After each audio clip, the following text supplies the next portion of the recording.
ആഹാരത്തിൽ വിഷം ചേർത്ത് നമ്മളെ ചതിച്ചതേ നമ്മുടെ അച്ഛനാ. ഈ സത്യം നമ്മളല്ലാതെ വേറെ ആരും അറിയണ്ട. അമൃതേച്ചിക്ക് ഇപ്പോഴും അയാളോട് മനസ്സിന്റെ കോണിൽ ഒരു സ്നേഹം ബാക്കിയുണ്ട്. അതാ ഇങ്ങനെയൊക്കെ പറയുന്നേ. ഒരിക്കലും അല്ല. അതൊക്കെ നിങ്ങളുടെ തെറ്റിദ്ധാരണ മാത്രമാ.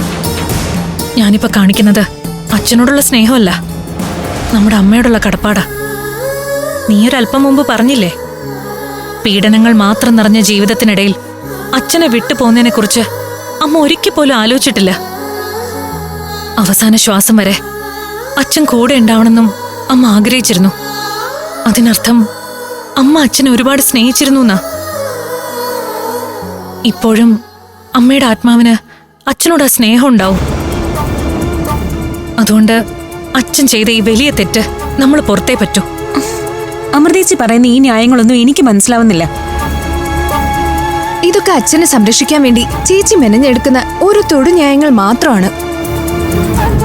സത്യത്തില് പോലീസിൽ പരാതിപ്പെട്ട് അയാളെ ജയിലിൽ അടയ്ക്കാ വേണ്ടത്. അയാളുടെ ഇപ്പോഴത്തെ ഭാര്യയായ കലയമ്മ പോലും അതിനെ സപ്പോർട്ട് ചെയ്യുള്ളൂ. ആര് സപ്പോർട്ട് ചെയ്താലും ഇല്ലേലും നമ്മൾ ഈ കാര്യത്തിൽ അച്ഛനെതിരെ ഒന്നും ചെയ്യാൻ പോകുന്നില്ല. ആരൊക്കെ എന്തൊക്കെ പറഞ്ഞാലും നമ്മൾ ഈ സത്യങ്ങളൊന്നും ആരോടും പറയാൻ പോകുന്നില്ല. നിങ്ങൾ ആകാശിനോടും വിവേകിനോടും പോലും പറയാൻ പാടില്ല. ആ ഒരു ഉറപ്പ് എനിക്ക് കിട്ടണം. രണ്ടുപേരും ഒന്ന് വന്നേ. വരാൻ. ചേച്ചി,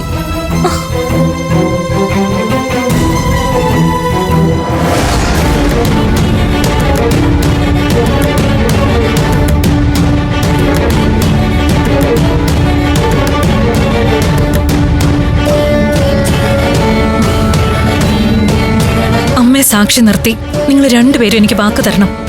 നമ്മൾ അറിഞ്ഞ രഹസ്യങ്ങൾ ആരോടും പറയില്ലെന്ന്.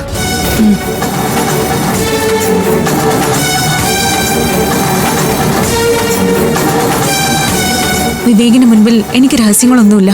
വിവേക് ചോദിച്ച എല്ലാ സത്യങ്ങളും എനിക്ക് പറയേണ്ടി വരും. ആകാശേട്ടനോട് എനിക്കൊന്നും മറച്ചു വെക്കാൻ പറ്റില്ല.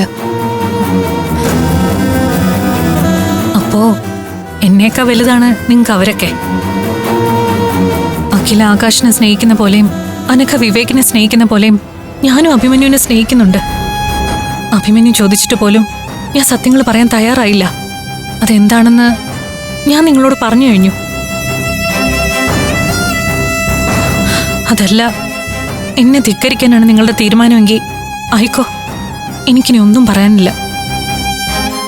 അമൃതേച്ചി ഇങ്ങനെ സങ്കടപ്പെടല്ലേ, ഞങ്ങൾ വാക്ക് തരാം.